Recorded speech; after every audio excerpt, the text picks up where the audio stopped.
monster comes back to destroy. All right, that is House Minority Leader Nancy Pelosi talking about how the tax bill will torpedo Republicans in the 2018 midterms. Let's bring in Tennessee Republican Congresswoman Marsha Blackburn. Nice to see you, ma'am. No, it must be nice to be home after for the long break, after a lot of work. You guys got some work to do when it comes to this poll and to sell this tax bill. Here's the latest polling on the tax bill. Overall approved 26%, overall disapprove 47%. Leader Pelosi showed her card. She's going to try to hang this tax bill around Republicans' neck like Republicans did with Obamacare for the Democrats. How do you prevent that?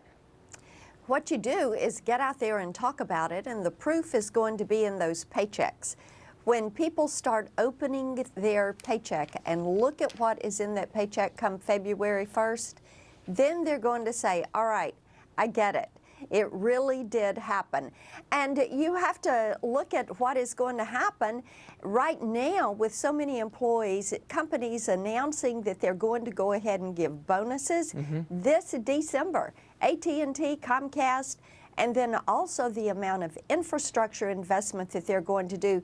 And Leland, that leads to broadband expansion, which is something everybody is wanting to see to help us with rural health care, rural education, rural economic development. We've gone a long way from from Comcast giving bonuses and Boeing possibly buying Embraer, but the point is made. You mentioned that people are going to see this in their paychecks. They're also going to see this, and these are ads that the American Action Network is going to be putting in newspapers across the home districts of both Paul Ryan and Kevin Brady, thanking them for the tax reform bill. We're told a number of other Republican groups are going to spend millions of dollars supporting the tax bill and talking about it.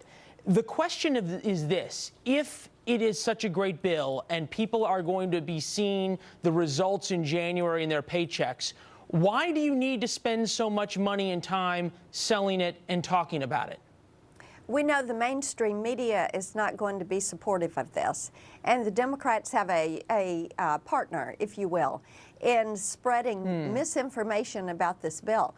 So I'm delighted that people are coming out to support it. When I'm here in Tennessee, what my constituents tell me is they want more money in their paycheck. They want less regulation. They want the Affordable Care Act gone. So we're going to continue to say we've done it. Does this become a tired path, though, at some point to continue to blame the media? There's been an enormous amount of reporting, some fair, some unfair, on the tax bill. And as you point out, come January, people are going to see in their paychecks whether or not they're happy with it or not. So who cares what the media says about it? The proof will be in those paychecks. People will see it for themselves. And that's what thousands of Tennesseans are wanting to see. We have Tennesseans that want to see the Affordable Care Act mandate repealed, which we've done. That is now gone. So that is going to be relief. And movements by Congress that are going to give individuals more freedom, more of their paycheck, less regulation, that's what they want.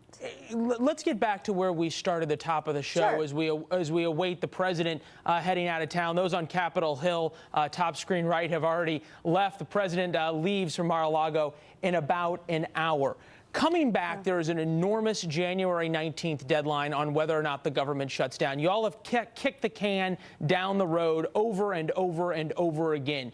Is January 19th, in your mind, a hard deadline? If so, why? It is going to be a hard deadline. We in the House have passed all of our appropriations bills, and we're waiting on our good friends in the Senate to take up those appropriations bills. We know your friends in the Senate have a slightly different math problem than Republicans in the House do, especially when you've got to get what will now be 9 Democrats on board for any spending bill. So any spending bill in the Senate is going to look very different than spending bills in the House. How much compromise are hardline Republicans willing to have in order to get a deal on DACA? What we want to do is address the spending component. I don't know what is going to end up happening with DACA. There is a March deadline for that. I know Senator Flake wants to bring his bill forward. The most important thing, though, Leland, and what people should watch is what is going to help happen with the funding measures. And the House has done its job. We're waiting on the Senate to do their job when it comes to those funding measures. And that is going to be primary when it comes to the January 19th deadline. Sounds like 2017 all over again, at least on the talking points from the House of Representatives. Congresswoman, we appreciate you being with us. Good to be with you. Enjoy your vacation, ma'am. Merry Christmas. To you and yours. Laura? All right, Leland, the president spent